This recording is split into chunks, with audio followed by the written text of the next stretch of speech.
Hello, what's up? I'm Brian here doing another video for you guys, and this time we're going to be talking about another Transformers EarthSpark figure. This is part of the Deluxe class lineup, and this is Grimlock, which I'm still waiting to hear the voice of Keith David from him, because I like Keith David, but yeah, let's go ahead and talk about the toy. Now, this is going to be a Deluxe class figure, so if you remember the side reverse Deluxe class Grimlock, it's pretty much going to be at that same scale, so obviously it's not going to be some super large thing.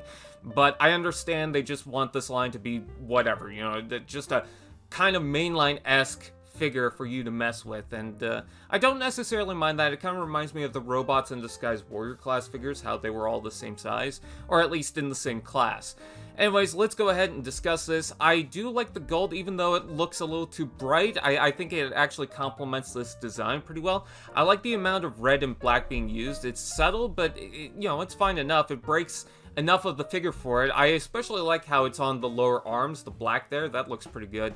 The weapon can plug on top, and it's a gold version of his G1 design, which I don't necessarily mind.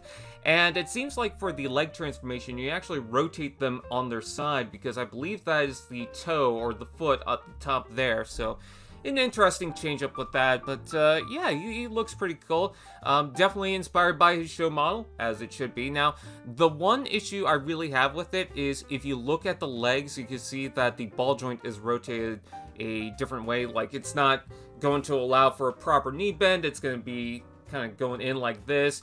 So, unfortunately, it doesn't seem like you'll be able to rotate that lower arm to allow a proper knee joint, but really, that's probably nitpicking at that point. It's gonna bother some people, it doesn't really bother me too much.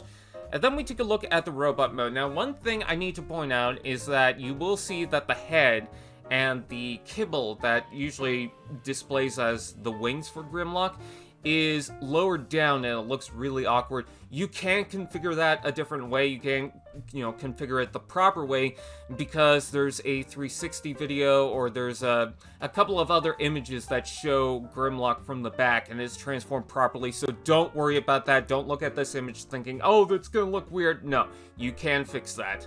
Anyways, the design itself is fine. I would like to see a little more darker tones in the chest, because it's just so much gold that nothing really breaks up for it, but I do like the legs. I actually like the red spikes on the other foot, just to kind of change things up. I actually don't mind the dino feet on the side there. That looks pretty nice.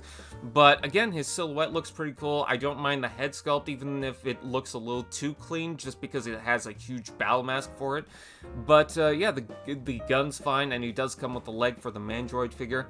And yeah, it looks alright. I don't know if I'm gonna get this, but yeah, it looks fine. So with that out of the way, what do you guys think? Please comment below, let me know. Please like, comment, share, subscribe, and all those fun doodads. And we'll see you guys next time.